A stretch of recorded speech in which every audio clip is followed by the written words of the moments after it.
Aleluya, bienvenidos hermanos esta mañana. En el nombre del Señor vamos a orar a Dios y vamos a entrar esta mañana a la palabra de Dios. Aquellos que nos visitan por internet esta mañana están conectados, bienvenidos también a este servicio dominical. Padre, gracias te doy esta mañana por la bendición que tú has traído a mi vida. Te doy gracias por la salvación, Señor, que me has otorgado. Y a muchos aquí, Señor, que están viendo esta mañana, que están aquí en el centro de oración, que has tocado sus vidas, has transformado su corazón. Te agradecemos, Señor, por todas las bendiciones que has traído a nuestras vidas por medio del sacrificio de Jesucristo, nuestro Salvador. Y en este momento pido, Señor, que nos ayudes al navegar tu palabra. Enséñanos, ministranos, cambia y transforma cualquier área de nuestra vida que aún todavía necesite, Señor, esa santificación, esa perfección que viene del Espíritu Santo. Te pedimos esto en el nombre glorioso de Jesús y que Él reciba toda la gloria y la honra esta mañana. Es nuestro deseo, Padre. Amén y amén. Gloria a Dios. Si trajo su Biblia esta mañana, aquellos que están en línea también, les animamos a que ahí donde usted está, abra su Biblia con nosotros. La palabra de Dios nos muestra el camino para vivir una vida agradable a Dios, una vida que glorifica a Dios. Y vamos a abrir al libro de Filipenses, el capítulo 3. Hemos estado en la serie, ¿verdad?, prosiguiendo hacia el premio en Filipenses capítulo 3 de la vida del apóstol Pablo. Nos enseña acerca de la meta de nuestro vivir. Es proseguir hacia ser conformados a la imagen de Cristo Jesús.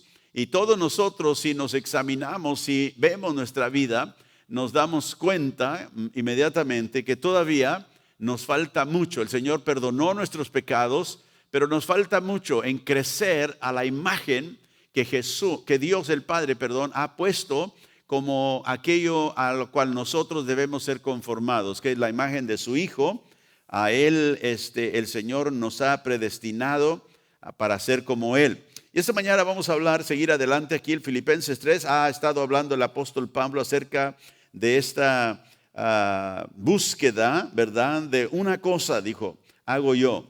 Y eso es de conocer la excelencia, dice, del Salvador, de Cristo Jesús. Conocer al Señor en su plenitud. Y Pablo dice, he perdido todo por ello. Y hemos hablado acerca de cómo nosotros podemos llegar a ese punto, cómo podemos proseguir hacia un crecimiento, hacia una madurez, hacia una perfección espiritual. Y parte de ello vimos que es necesario que establezcamos, ¿verdad?, buenos hábitos, hábitos espirituales, hábitos morales, hábitos éticos, y aún hasta físicos, hábitos que nos ayudan a vivir, ¿verdad?, de tal manera que no tenemos que gastar toda nuestra vida tratando de romper malos hábitos. Porque si nosotros formamos buenos hábitos en nuestra vida, no tendremos que lidiar el resto de nuestra vida, como digo, tratando de romper hábitos malos, o que simplemente los hicimos porque no nos disciplinamos, o quizás por nuestra propia decisión decidimos no disciplinarnos. Los buenos hábitos nos sostienen en la dirección correcta, en la dirección que nos lleva hacia el Señor. Y porque la vida es un camino, la vida es un camino donde nosotros tomamos decisiones, hacemos elecciones.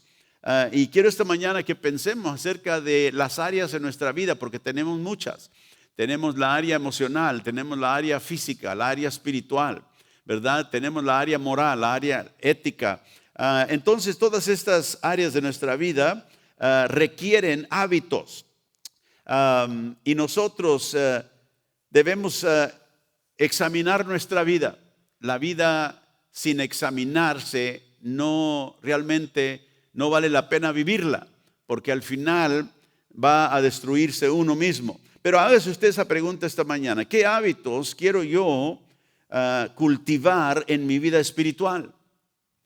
Y quizá usted diga, sabe que yo sé que la Biblia me dice que debo de orar, debo leer la Biblia, debo de ayunar, debo de hacer las cosas que el Señor me ha mandado y quizá no las estoy haciendo. ¿Por qué? Porque no tengo hábitos. Quizá oro aquí y allá, o quizá leo la Biblia un poquito ahí y por un mes no la leo y luego otra vez me siento y la leo. Y son cosas que hacemos, ¿verdad? Aquí y allá, pero no hay un hábito que hemos creado. Y un hábito es algo que al hacerlo uno, ¿verdad? Muchas veces viene a ser parte de nuestra vida, parte de nuestra personalidad. Los buenos hábitos, una vez más digo, son claves para el crecimiento espiritual. Así que, ¿qué hábitos necesito yo cultivar en mi vida espiritual? Si eres una persona que te interesa, ¿verdad? La área ética, ¿cómo me debo comportar? ¿Qué de mi vida moral? ¿Qué es lo que debo yo permitir en mi vida y qué no debo de permitir en mi vida? En la área física, ¿qué hábitos estoy creando? ¿O me estoy simplemente haciendo más viejo y más débil? ¿Por qué? Porque no he determinado tener un buen hábito o de ejercicio o hábito de comer bien. Todas esas cosas afectan nuestra vida. Como digo, la vida es un camino y todas las elecciones, todas las decisiones que hacemos repercuten en nuestra manera de que llegamos a ser. Así que es importante esta mañana que reconozcamos que debemos establecer buenos hábitos en nuestra vida. Si usted no tiene un hábito espiritual, por ejemplo, de la oración, ¿qué va a hacer para cambiarlo? Porque no va a suceder. La vida de oración no va a ser parte de su vida si usted no toma los pasos para formar esos hábitos. O quizás leer la Escritura, meditar en la Escritura. ¿Cómo voy a conocer a Dios más? ¿Cómo voy a entender las cosas del reino y las cosas espirituales si no me he disciplinado con un buen hábito de leer y escudriñar la Escritura? Vamos a Filipenses capítulo 3, ahí nos lleva a la vida del apóstol Pablo. Y otra vez repito, los buenos hábitos son claves para el crecimiento espiritual y el crecimiento en todas las otras áreas de nuestra vida. En Filipenses capítulo 3, verso 14, leemos el tema clave del apóstol Pablo en esta porción de escritura, donde nos dice: prosigo a la meta, al premio del supremo llamamiento de Dios en Cristo Jesús. Prosigo a la meta. ¿Para qué? Para alcanzar el premio. Y dijimos que la meta es ser como Cristo, ser conformados a Cristo. Y Pablo dijo: una cosa yo he dejado todo, olvido lo que está atrás para proseguir hacia la meta.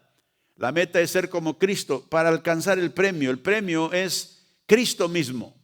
El premio y la meta tienen que ver porque son la misma cosa. Uno es ser como Cristo y otra es cuando lleguemos a ese llamamiento supremo, cuando el Señor nos llame para estar con Él, para recibir el premio que es su persona. Este llamamiento supremo que dice Pablo aquí, el premio del supremo llamamiento, es una llamada de Dios hacia Él. Porque un día el Señor dijo: yo vendré otra vez, ¿verdad? Y os tomaré a sí mismo o a mí mismo. Él nos va a recibir a sí mismo. Entonces ese llamado es siempre hacia Dios, siempre hacia la persona de Cristo Jesús. Por eso dice el llamamiento supremo de Dios en Cristo Jesús. Ahora en Colosenses capítulo 3, que es el siguiente libro después del libro de Filipenses, el apóstol Pablo nos dice ahí que si hemos resucitado con Cristo, versículo 1 del capítulo 3, debemos que buscar las cosas de arriba. Una vez más, el supremo llamamiento de Dios es hacia Él. Entonces aquí Pablo nos dice, si nosotros somos cristianos, es lo que quiere decir cuando dice, si habéis resucitado con Cristo, si somos verdaderamente hijos de Dios y hemos resucitado con Cristo, Él nos ha dado una vida nueva, ¿qué ahora debemos hacer? Tenemos que empezar a desarrollar estos hábitos espirituales. Y uno es que buscar las cosas de arriba. Nosotros aquí en la tierra, si no tenemos la disciplina ni los hábitos espirituales, siempre buscaremos lo terrenal. Y Cristo nos dijo que busquemos primeramente el reino de Dios y su justicia. No porque las cosas terrenales no son importantes, tienen una importancia, pero una importancia temporal. Y el Señor nos quiere levantar y elevar nuestra mirada hacia aquello que es eterno. Y por eso Pablo nos dice, busca las cosas de arriba, donde está Cristo. ¿Dónde está Cristo qué? Sentado a la diestra de Dios. O sea, Cristo, el que reina, Él resucitó y reina con autoridad. Y ese Cristo a quien nosotros seguimos es el que nos llama a sí mismo. Así que, ¿qué es necesario? ¿Qué elementos son necesarios para que nosotros podamos crecer en esta vida espiritual, en la vida del Espíritu? Pablo sigue diciendo en el verso 17 de Filipenses, si regresamos ahí, el verso 17, hermanos míos, dice, hermanos, sed imitadores de mí y mirad a los que así se conducen según el ejemplo que tenéis en nosotros. Dijimos la semana pasada que uno de los elementos necesarios para crecer es que necesitamos nosotros ejemplos a quienes seguir. Necesitamos ejemplos piadosos, porque el mundo está llamándonos la atención para seguirlos a ellos, para seguir la corriente del mundo de la cual el Señor nos liberó y nos sacó. Entonces ahora no podemos estar estáticos, simplemente sentados sin hacer nada. Ahora el Señor nos ha salvado solamente esperando para que el Señor venga. Estamos esperando, pero mientras estamos esperando, tenemos una responsabilidad nosotros de que esos hábitos espirituales vengan a crecer en nuestra vida. Y Pablo dice, una de esas cosas que necesitamos es ejemplos piadosos, ejemplos. Y él dice, sed imitadores de mí. Ahora ya les dije que Pablo no está diciendo ahí que él es perfecto, porque ya hemos visto en el verso 12, él dijo, no soy perfecto, no he alcanzado, pero yo prosigo hacia la meta. El ejemplo que el apóstol Pablo pone de su vida no es perfección, es la manera de que él vive su vida. Yo persigo a Cristo en todo lo que hago. Para mí el vivir es Cristo, decía él. Así que tenemos ejemplos en gente que está prosiguiendo hacia la meta. Y dice, según el ejemplo, o sea, una persona que da una imitación, un ejemplo, dice que tenéis en nosotros. Tenéis un patrón que seguir. ¿Y cuál era ese patrón? Seguimos nosotros. No somos perfectos, no hemos alcanzado la perfección, pero seguimos hacia adelante. Y esa es el tipo de gente que nosotros como creyentes necesitamos en nuestra vida, gente piadosa. Ahora, la razón por la cual muchas personas tienen un problema de caminar en una manera justa y recta delante de Dios, viviendo vidas piadosas, es porque no tienen esos patrones en sus vidas, no tienen esos ejemplos en su vida. No han determinado seguir a nadie. A veces la gente en la iglesia, ¿verdad?, desprecia la autoridad, desprecia la fe sencilla quizá y simple de gente que quizá no sepa mucho, pero es una gente comprometida con las cosas de Dios y piadosa. Y a veces despreciamos, es que persona no tiene mucho conocimiento, no sabe mucho, es simple, pero su fe, mira su fe. Mira el deseo que tiene por acercarse más al Señor. Y a veces la gente en la iglesia no pensamos que necesitamos, ¿verdad?, ni la autoridad ni el ejemplo de otros. Porque a veces somos seguidores que solo ejercitamos nuestra propia voluntad en las cosas. No queremos someternos a nadie. Y la vida cristiana es una vida de sumisión, hermanos. La vida cristiana es una vida de sumisión primero a la autoridad de Dios y a las autoridades constituidas por Dios. Y si nosotros no aprendemos, no tenemos el hábito de tener personas en nuestra vida a las quienes nosotros podemos ir por oración, por consejo. La Biblia nos dice en el Salmo 1 que no debemos nosotros buscar el consejo de aquellos que se burlan y se mofan de las cosas de Dios. No andar en los caminos de aquellos que no conocen a Dios, ni en el consejo de los malos. Entonces tú y yo necesitamos estos ejemplos piadosos para imitarlos, para seguir su fe. En Primera de Timoteo, guarde su lugar aquí en Filipenses, pero vamos a Primera de Timoteo capítulo 1, verso 12. El apóstol Pablo escribe ahí en Filipenses, en Primera de Timoteo 1, verso 12, por favor.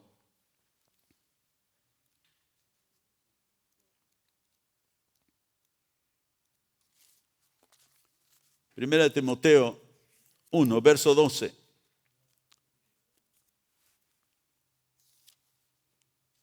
Dice Pablo, doy gracias al que me fortaleció, a Cristo Jesús, nuestro Señor, porque me tuvo por fiel, poniéndome en el ministerio, habiendo yo sido antes blasfemo, note, perseguidor, injuriador, mas fui recibido a misericordia, porque lo hice por ignorancia, en incredulidad.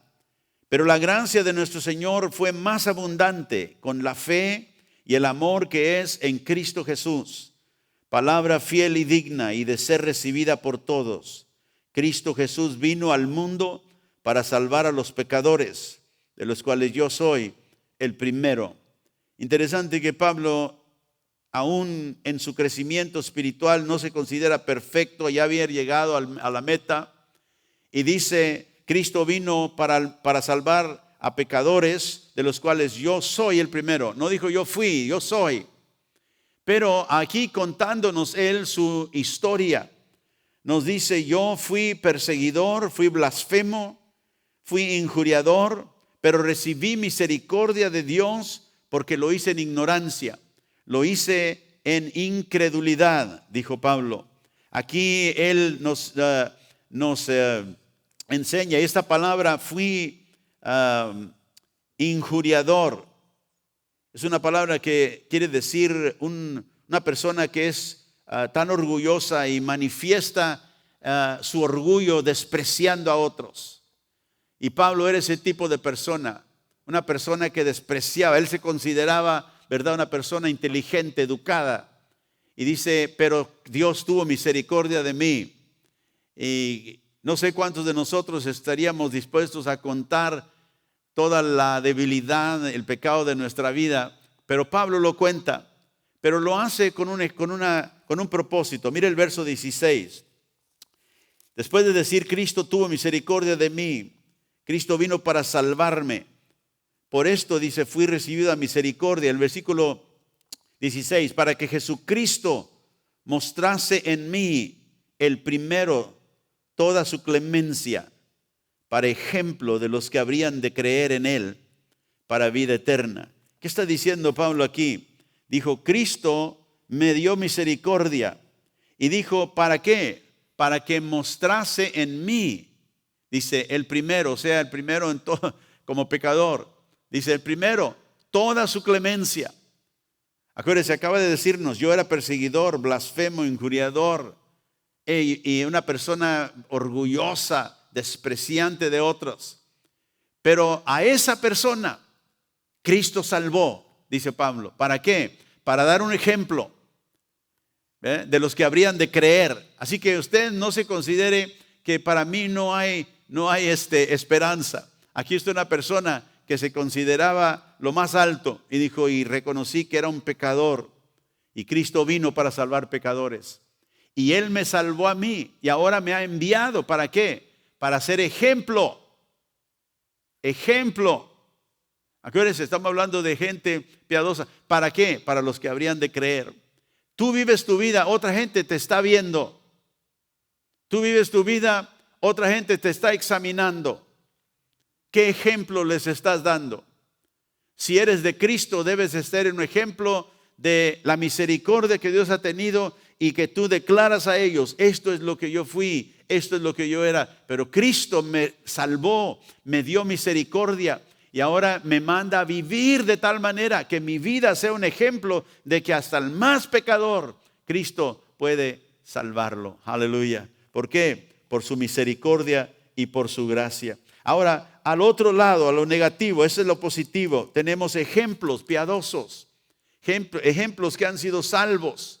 No importa qué tan malos hayamos sido, Necesitamos esos ejemplos. Pero Pablo dice en el verso 18, ahora en Filipenses capítulo 3, nos habla de lo negativo. Y nos dice en el versículo 18, y seguimos adelante, porque dice ahí, necesitamos ejemplos, dice, porque ahí andan muchos, todos digan muchos, dígalo muchos, no pocos, muchos. Dice, andan por ahí, de los cuales os dije y muchas veces, y aún ahora lo digo llorando, que son enemigos de la cruz de Cristo, el fin de los cuales será perdición, cuyo Dios es el vientre y cuya gloria es su vergüenza, que solo piensan en lo terrenal. Pablo nos acaba de decir que hay ejemplos que necesitamos seguir, que necesitamos imitar. Gente que camina, que prosigue hacia la meta piadosamente, no perfecta, pero piadosamente hacia la conformidad a Cristo. Pero también nos dice que debemos discernir y cuidarnos de aquellos que andan, dice, en el camino a la perdición, porque son ¿qué? Enemigos de la cruz de Cristo. Y interesante porque aquí en el versículo 18, Pablo dice, de los cuales os les dije muchas veces, o sea, algo que les repetía continuamente, cuídense de aquellos que no son de la cruz. Y ahora lo digo llorando, note.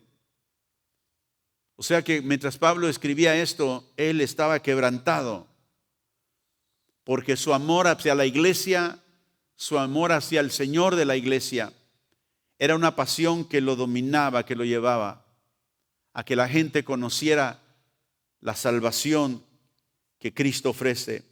Y llorando dice, escribo esto, son enemigos de la cruz de Cristo. Ahora, Pablo en muchas ocasiones había dado las advertencias a la iglesia, no solamente en Filipo, sino a las otras iglesias. Y vemos que él se afligía por la iglesia, porque habían muchos maestros falsos, profetas falsos, y él tomaba esto muy seriamente. En Romanos 9, en verso 2, él nos dice acerca de la tristeza, gran tristeza, y el dolor que tenía él en su corazón. ¿Por quién? Por Israel, incrédulo, que no quería aceptar el mensaje del Mesías. Leemos en Hechos 20, el 31, donde Pablo nos dice, acuérdense que por 3 años, le dice, de noche y de día no he cesado de amonestar con lágrimas a cada uno de ustedes. ¿Por qué Pablo tenía esta pasión por la iglesia? Porque él reconocía la importancia de la verdad de Dios. Había muchos falsos maestros que abundaban por todos lugares. Y hoy también tenemos nosotros quizá maestros falsos, profetas falsos, más que quizá en cualquier otro tiempo en la historia. Y tenemos más acceso a ellos. Puedo decir, ellos tienen más acceso a nosotros por medio de todos los instrumentos digitales que tenemos, por el internet, por los lugares sociales donde la gente recibe información. Pero sabe que todos nosotros tenemos que tener cuidado en esta área. Y por eso Dios nos pone, nos conecta en el cuerpo de Cristo. Porque tenemos nosotros responsabilidad de recibir la enseñanza de aquellos a quienes nos aman, aquellos a quien Dios ha puesto en nuestra vida. Sabe que a veces hay personas en la congregación a través de los años que he pastoreado y ya casi voy para, no lo quiero decir, pero ya casi para medio siglo, gloria a Dios. Pero en todo ese tiempo me he encontrado personas que empiezan en la fe y luego empiezan a recibir un poquito de este y un poquito de este y un poquito del otro, y empiezan a oír y pastor, lo que usted dijo no es verdad porque oí a fulano de tal allá, o vi este video y esto, y se confunden. Y algunos cristianos, quieren argumentar a veces conmigo. Yo no argumento con la Biblia. Yo simplemente la enseño como Dios claramente la ha declarado. Pero a veces hay personas, y a veces personas que tienen poco en el Señor, que vieron un video, como dije, que leyeron un libro allá, y ahora piensan que tienen el conocimiento que deben de tener y quieren argumentar conmigo. Usted se pone a pensar, usted no iría con su médico y empezaba a argumentar con él acerca de su salud, porque el médico ha estudiado para saber lo que necesita el cuerpo. Y si usted nunca ha leído nada, o quizá levantó por ahí un libro acerca de la salud y lo leyó y ahora va a argumentar con el médico acerca de su condición. No, por eso Dios dice que nosotros necesitamos líderes, pastores, personas que nos puedan guiar en la fe, porque hay muchos maestros que están llevando adelante lo que ellos llaman un ministerio, pero es para su propio enriquecimiento.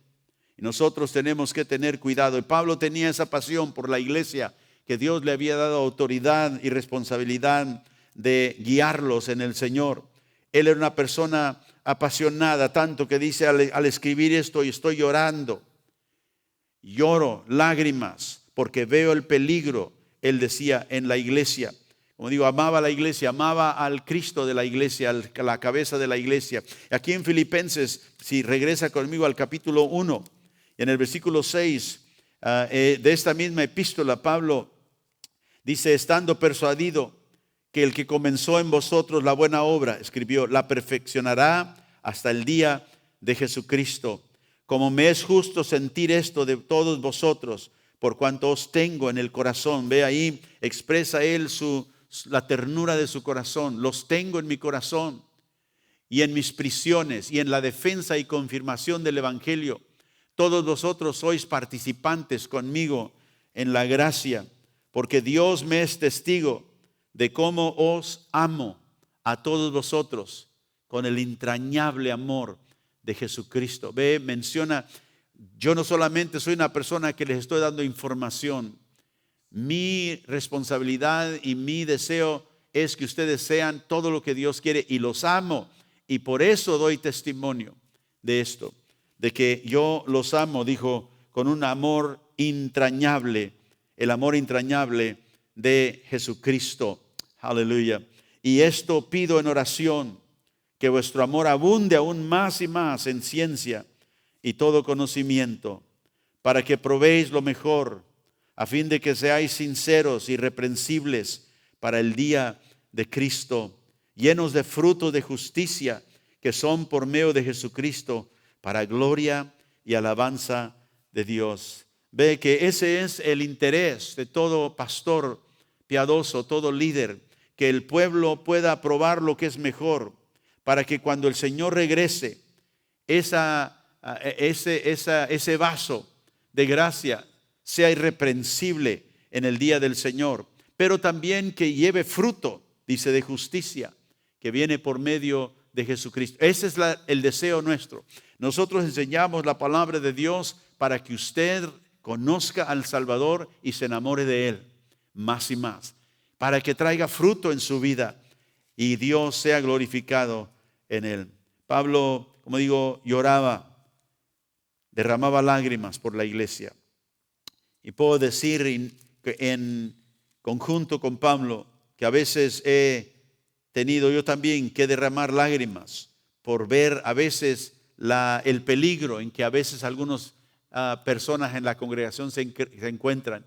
Pero son lágrimas de fe, lágrimas de deseo para que usted y yo seamos conformados a la imagen de Jesús.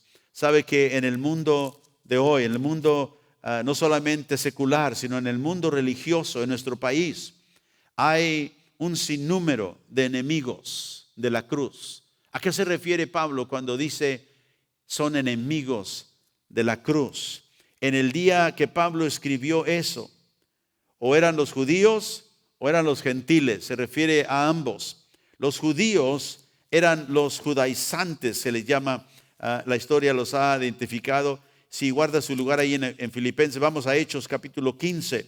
Los judíos judaizantes. ¿Quién eran estos judíos judaizantes? Judíos que habían creado tanto problema en la iglesia primitiva. Estos eran personas que se habían declarado creyentes y se movían entre las iglesias que el apóstol Pablo y los otros apóstoles habían fundado. Ellos no negaban a Cristo, no negaban el evangelio, pero simplemente ellos decían que el evangelio no era suficiente. En Hechos capítulo 15 leemos uno de esos tiempos cuando estos judaizantes, maestros, dice, venían de Judea estos hombres y enseñaban a los hermanos. Es muy importante. Yo soy muy cuidadoso en esta congregación de quién enseña a la gente que viene a esta congregación, porque yo soy responsable delante de Dios por lo que ellos están recibiendo. No permitimos que nadie entre a la congregación y empiece a pasar libros ni literatura de ninguna clase, solo que yo o los pastores de esta congregación lo hayamos examinado. Y hacemos eso porque creemos que es importante lo que la gente está recibiendo y sea sana doctrina. Entonces vinieron a enseñar, dice, a los hermanos. Dice, ¿y ellos qué enseñaban? Si no se circuncidan conforme al rito de Moisés, no pueden ser salvos. O sea, era una enseñanza que ellos traían. ¿Por qué? Porque eran personas, judíos, que habían salido o venido de la tradición judaica y ahora habían, según recibido a Cristo, según aceptado el evangelio. Pero ahora no es suficiente, decían ellos, para ser salvo. El evangelio, Jesucristo, ahora es necesario que uno siga los ritos de la ley de Moisés, que guarde la ley de Moisés. Note que dice, si no,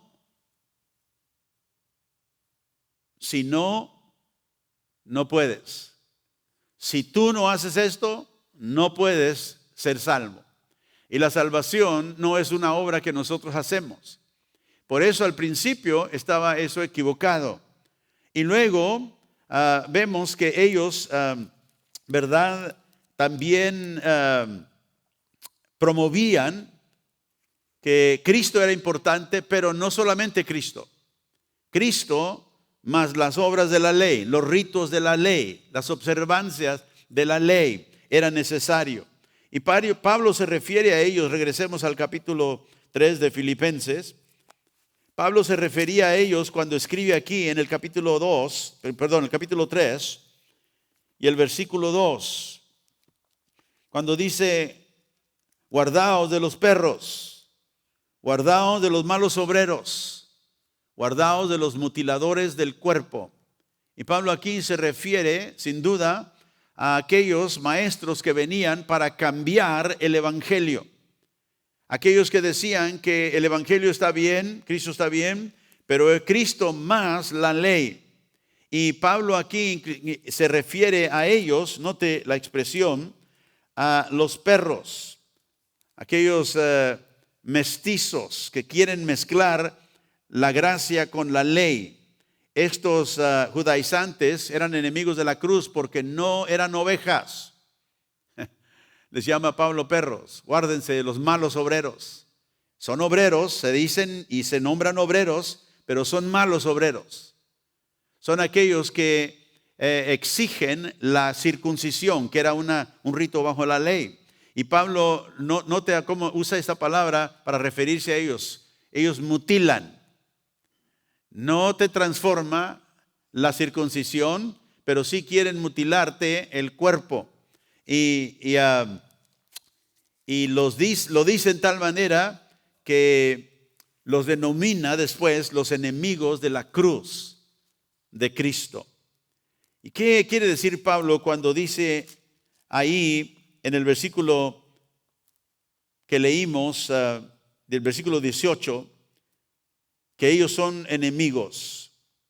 ¿Qué enemigos son? Enemigos de la cruz. ¿A qué se refiere Pablo? A la cruz. Son enemigos de la cruz. Bueno, no está hablando de la cruz física del madero. Cuando Pablo habla de la cruz de Cristo, está hablando de la obra de Cristo. Está hablando de la obra redentora que Él llevó a cabo por su muerte en una cruz, la cruz romana. Significa, ¿verdad?, que el Señor ha pagado por el pecado humano. Es la obra que Cristo llevó adelante en la cruz. Eso es lo que la expresión la cruz de Cristo significa. Cuando Pablo dijo son enemigos de la cruz, no quiere decir que no les gusta que uno traiga una crucecita aquí.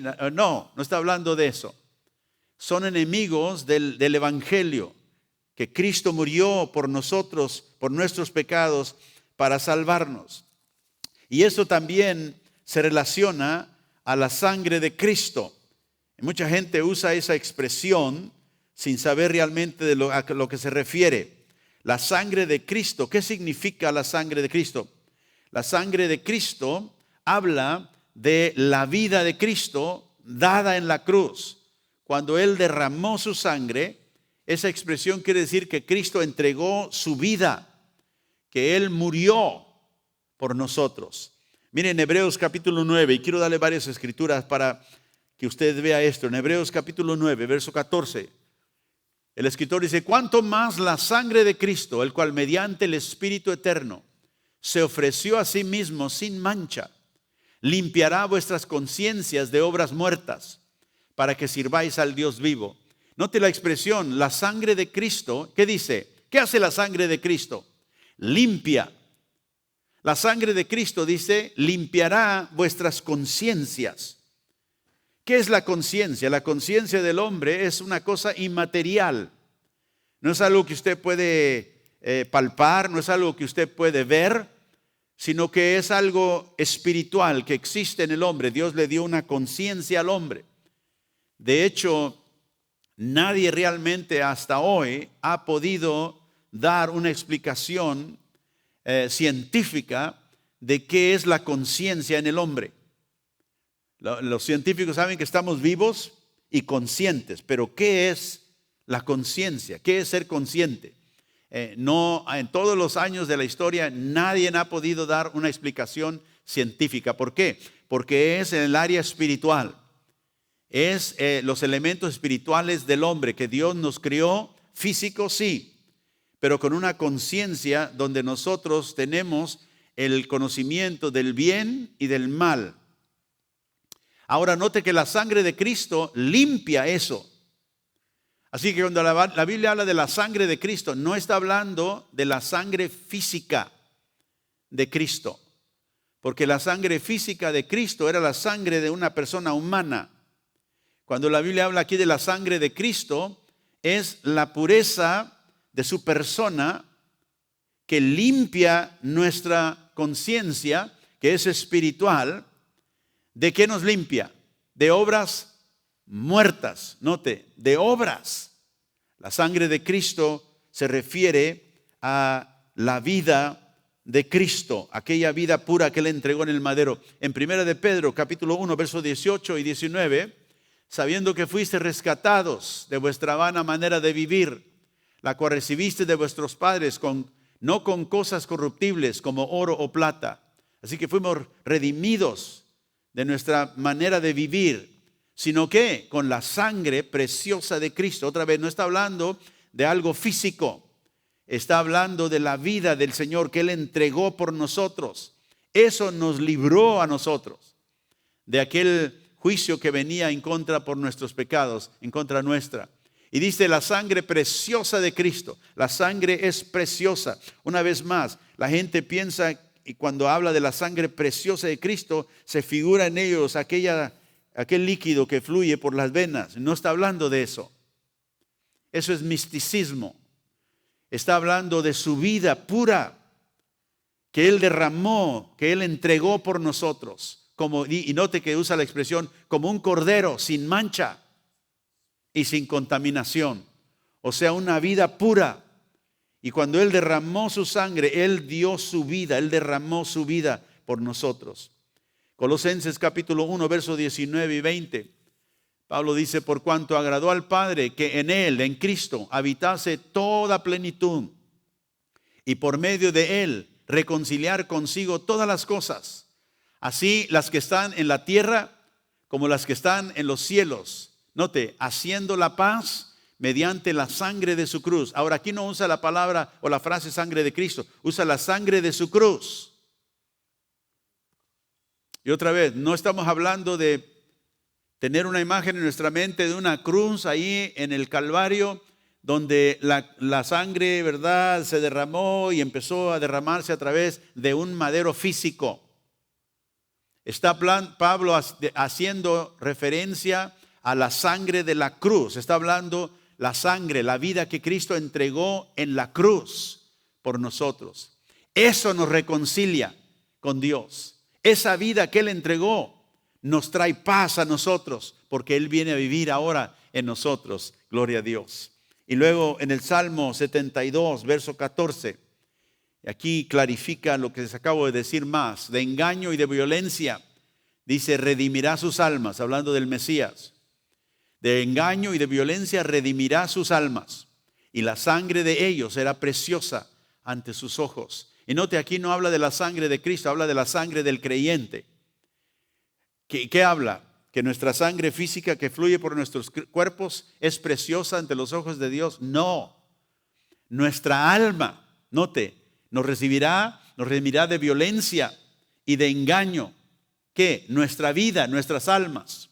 Y la sangre de nosotros, la sangre, la vida, será preciosa ante sus ojos. ¿Y por qué digo esto? Porque hay gente, hermano, escúcheme, que usa esa expresión, la sangre de Cristo, pero la usa de una manera mística. Y nosotros tenemos que tener cuidado de no, ¿verdad?, misticizar la sangre, porque no idolatramos la sangre física de Cristo. Adoramos a Cristo, que es puro y santo, y entregó y derramó su sangre, que nos habla de su vida que Él entregó por nosotros. ¿Por qué? Porque la sangre de Cristo no es una pata de conejo que nosotros hacemos así para una reliquia que usamos, ¿verdad?, para agitarla, para hacer algo. No, esa es brujería. Cuando hablamos de la sangre de Cristo, no debemos imaginarnos en nosotros nada físico. Debe en nosotros representar la vida de nuestro Salvador, la vida que Él derramó por nosotros. Y la sangre de Cristo habla de esa vida pura, como un cordero, como leímos en la Escritura. Mucha gente usa esa expresión, ¿verdad? Te cubro con la sangre de Cristo. Esa expresión no es bíblica. A veces yo sé lo que la gente quiere decir, que significa. Pero usted y yo tenemos que estar bien seguros, porque no queremos misticizar la sangre como algo que usamos, como digo, una pata de conejo para buena suerte. No, porque eso sería idolatría. La sangre de Cristo nos habla de la vida del Salvador que Él entregó en la cruz por nosotros. La sangre de Cristo habla de esa vida pura que Él entregó. Y si en tu mente tú entiendes eso, y estás diciendo, bajo la sangre de Cristo, estás hablando de esa obra poderosa que libera. Sí, eso sí es verdad, eso sí es bíblico. Pero nosotros tenemos que tener cuidado, porque hay aquellos que pervierten la verdad y la usan para engañar a otros. Los judaizantes decían, Cristo está bien, pero no es suficiente, ¿verdad?, lo que Él ha hecho. Ahora nosotros tenemos que agregarle algo al Evangelio. Y entonces en ese tiempo como hoy, hay gente que le agrega al Evangelio. Hay gente que agrega a lo que Dios dijo que es el Evangelio puro y nítido. Cristo es suficiente. No necesitamos nada más. La sangre de Cristo nos limpió y nos lavó de todo nuestro pecado y toda nuestra culpa. No necesitamos agregarle nada más. Él es suficiente. Y noten el verso 19 ahí de Filipenses. Seguimos adelante. Nos habla Pablo aquí de tres cosas: destrucción, idolatría y una gloria falsa. Y nos dice, estos enemigos de la cruz, dice, el fin de los cuales es y será ¿qué? Perdición. Y por eso sabemos que estas personas, estos judaizantes que venían diciendo, está bien creer en Cristo, pero también tenemos que guardar la ley y ser circuncidados. Pablo dijo, el fin de ellos, y este es el último final, el fin, el lugar donde van a llegar, es que perdición. O sea que estas personas no eran gente salva. Por eso le digo, no eran ovejas. Pablo dice, el fin de estos enemigos será perdición. No importa que diga que crean en Cristo, que aceptan, ¿verdad? La vida cristiana, el sacrificio, pero quieren agregarle al evangelio. Y Pablo dijo, son enemigos de la cruz de Cristo. Estos son de los cuales Jesús dijo en Mateo capítulo 7, nunca o jamás los he conocido, apártense de mí. Note, aquellos que van a decirle a Jesús, Señor, Señor, en aquel día. Aquellos que no niegan, o no niegan con su boca que Jesús es Señor, pero han creído un evangelio que no es el evangelio que salva. Le han robado la gloria a Dios queriendo agregarles ellos mismos. ¿Y qué más dice? No solamente será la perdición, el fin de ellos, dice el verso 19, sino que su Dios es el vientre.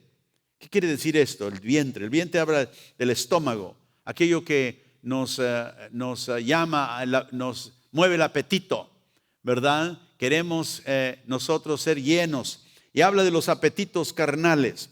Estas personas adoran en el altar de sus propios deseos. No es hágase tu voluntad, es hágase mi voluntad. Hágase lo que yo quiero. Y Pablo dijo, estas personas tienen un Dios, pero ese Dios no es el Dios de la Biblia, el Dios del Padre del Señor Jesucristo. Sus apetitos los llevan a desear su propio reconocimiento, su propia gloria. Y mucha gente en la iglesia sirve a Dios de esta manera. Mientras Dios me usa y otros me reconocen, estoy aquí. Pero el momento que ya no me reconozcan, me enojo y me voy. Me voy a otra iglesia donde me reciban y me reconozcan. Pero hermano, la iglesia no es para el reconocimiento personal. La iglesia tiene un ministerio para ayudarnos, pero no para reconocernos. El que se reconoce en la iglesia es Cristo. Dije, el que se reconoce en la iglesia es Cristo. Y dice, ellos buscan su propia gloria. ¿Y en qué se glorían? Bueno, ellos se glorían en lo que deberían de tener vergüenza. Se glorían en aquello que es gloria. Lo que a mí me gusta, lo que a mí me reconoce. Y sabe que Pablo, ya lo leímos ahí en este mismo capítulo, donde él nos dice en el versículo 4, y que aunque yo tengo también de qué confiar en la carne, si alguno piensa que tiene que confiar en la carne, yo más. Y note, y nos dice todo lo que fue. Fue circuncidado el 8º día, soy del linaje de Israel, hebreo de hebreos. En cuanto a la ley fui fariseo, o sea, la secta más estricta de la ley. En cuanto a celo, yo perseguía a la iglesia. En cuanto a la justicia, que es la ley, irreprensible. No había nadie que podía llamar la atención, porque según él estaba llevando adelante la ley. Pero ¿qué dijo? Pero cuanto esas cosas eran para mí ganancia, las he estimado como pérdida. ¿Por qué? Por amor de Cristo. Y viene ese punto donde dice, ya no vivo yo para mí, ya no, mi Dios ya no son mis apetitos, mi gloria no es lo que yo había alcanzado, la gloria que yo pensé que yo tenía. Dice, ahora lo he estimado todo pérdida. Me avergüenzo de aquello que yo pensaba que me daba a mí un estatus, un lugar delante de Dios. Y si tú no sirves a Dios, si yo no sirvo a Dios de esa manera, vengo a caer en ese error de pensar que Dios quiere que yo sea reconocido, que yo sea la persona a las cuales otros ven.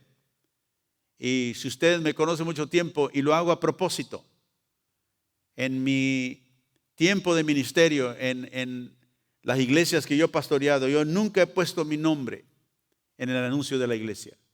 Y no lo hago por nada, simplemente porque yo no soy la cabeza de la iglesia. Cristo es la cabeza de la iglesia. Él me ha delegado autoridad como pastor aquí, pero el pastor principal es Cristo. Y cuando la gente venga a la iglesia, yo no quiero que venga porque diga, mira, venga a ver nuestro edificio, está bonito, venga a ver el pastor. No. venga a ver lo que Cristo hace en la vida de su pueblo. Yo quiero que cuando la gente entre a este lugar no sea impactada por el lobby, por nada, los cuadros, nada. Que sea impactada por la gente que recibe, la gente que ama. Y que la gente diga, qué amor aquí, no qué edificio, no, qué amor. Y nosotros tenemos que dar ese ejemplo. Pero Pablo dice, los judaizantes, ellos se gloriaban en sí mismos. Y dice, y la gloria es su vergüenza. Deberían de avergonzarse de aquello en lo cual ellos se glorían. Estaban ellos autopromoviéndose. Y note que dice por finalmente, solo piensan en lo terrenal. Solo piensan en lo terrenal. Así que estos eran los judaizantes que venían. Cristo está bien, creemos en Cristo, creemos en el Evangelio, pero no es suficiente. Y querían agregarle al Evangelio. Pero el Evangelio es Cristo más nada. Cristo solamente, sin añadidos.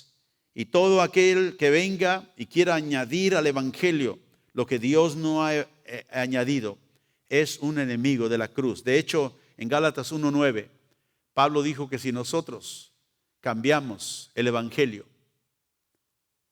hay una maldición que viene por ello. Note, si alguno os predica diferente evangelio del que habéis recibido, sea anatema. La palabra anatema, la palabra griega que quiere decir la maldición de Dios, viene de theos, que es Dios. Anatema es la maldición que viene de Dios. Dios protege el evangelio porque es lo que salva, es lo que Él ha designado. Y toda la gloria es para su Hijo, toda la gloria es para Cristo Jesús. Y Pablo termina aquí diciendo que otro de estos enemigos es que nosotros estimamos mucho las cosas terrenales. Estimamos mucho las cosas de la temporal, las cosas que son de la tierra. Y tenemos que nosotros tener cuidado porque estas cosas que Pablo habla aquí llevan a la perdición. Dice, todo esto nos lleva, el fin termina en la perdición. Aleluya. Y por último quiero leer 2 de Tesalonicenses capítulo 3. Cuidarnos, discernir los enemigos de la cruz es muy importante. Y que le demos la importancia que el apóstol Pablo les da, porque por eso nos los enseña la Biblia. Que no damos cabida a los enemigos de la cruz. En Segunda de Tesalonicenses, capítulo 3. Vamos a empezar en el versículo 1. Segunda de Tesalonicenses 3:1. Pablo dice, por lo demás, hermanos, orad por nosotros, para que la palabra del Señor corra y sea glorificada, así como lo fue entre vosotros. Y para que seamos librados de los hombres perversos y malos, porque no es de todos la fe. Pero fiel es el Señor, que os afirmará y guardará del mal. Y tenemos confianza respecto a vosotros en el Señor, en que hacéis y haréis lo que os hemos mandado. Y el Señor encamine vuestros corazones al amor de Dios y a la paciencia de Cristo. Y los encomienda a que sean y vivan la vida que Cristo nos ha dado, una vida de amor. Note que dice, y el Señor encamine vuestros corazones al amor de Dios y a la paciencia de Cristo, que son frutos del Espíritu.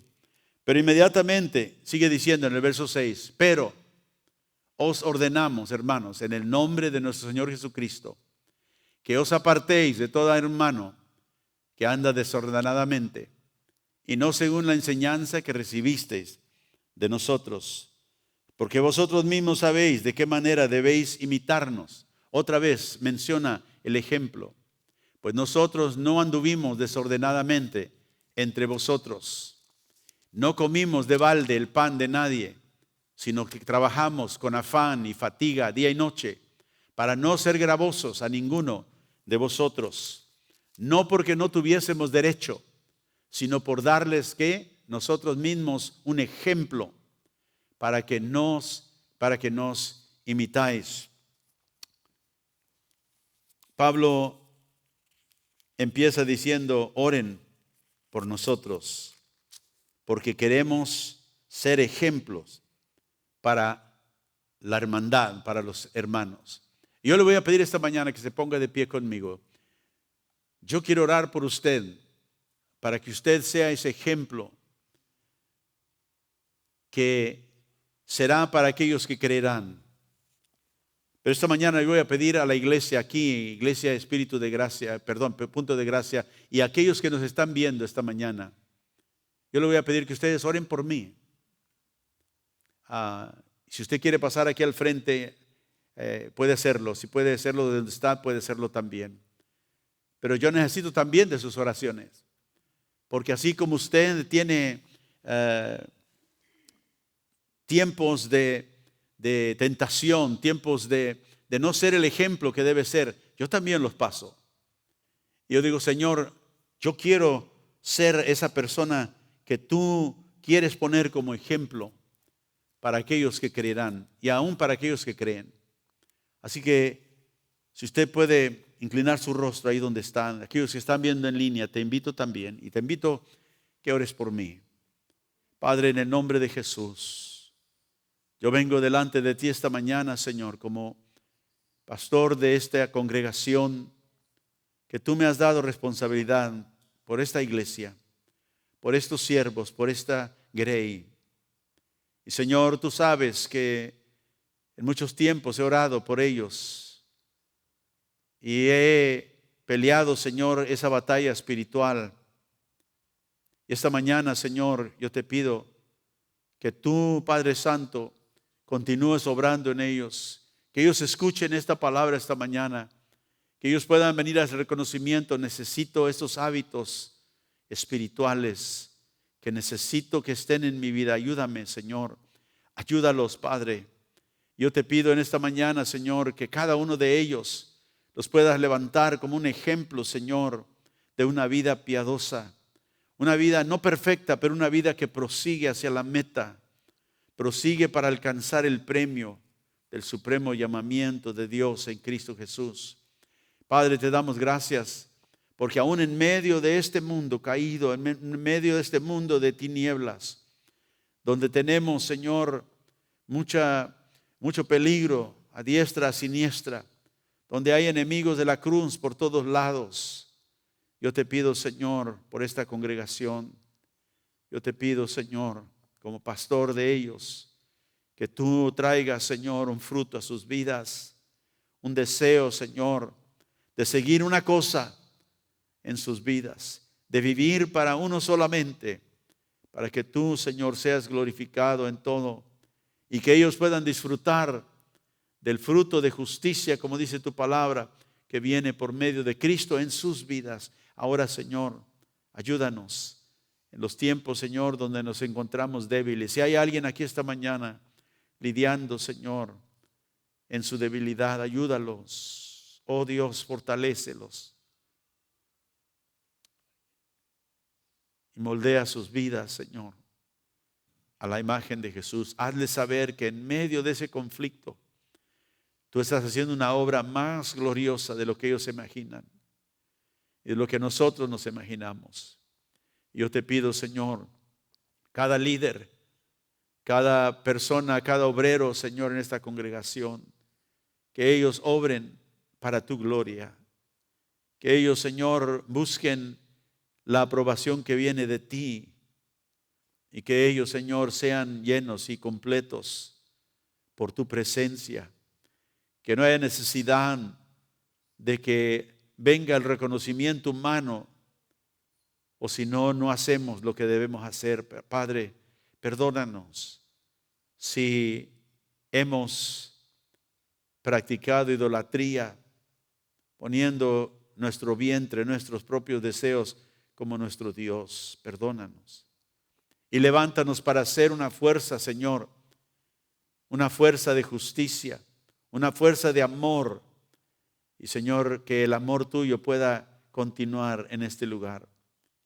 Y ayúdanos para tomar en serio, Señor, los consejos apostólicos que nos das, de separarnos de todos aquellos que andan desordenadamente, de no, Señor, envolvernos en comunión con las tinieblas, sino caminar en la luz y atraer a las tinieblas hacia la luz para que ellos también puedan conocer al Dios poderoso. No somos, Señor, perfectos en nosotros mismos, pero sí tenemos un Dios perfecto. Somos débiles, pero tenemos un Dios fuerte. Y te agradecemos, Señor, por estar en nuestra vida. Ahora, Padre, llévanos de este lugar para vivir esa vida cada día ahí donde estamos, donde vivimos nuestra vida cotidiana. Yo te pido, Señor, por cada uno de ellos. En el nombre de Jesús, llévalos en paz de este lugar. Sana sus cuerpos. Libera, Señor, de toda cautividad emocional. Toda cautividad, Señor, que haya venido para tratar de moverlos de este fundamento que tú has dado para sus vidas. Y que ellos puedan vivir, Señor, para ti. En el nombre de Jesús. En el nombre de Jesús. Amén, Señor. Y amén.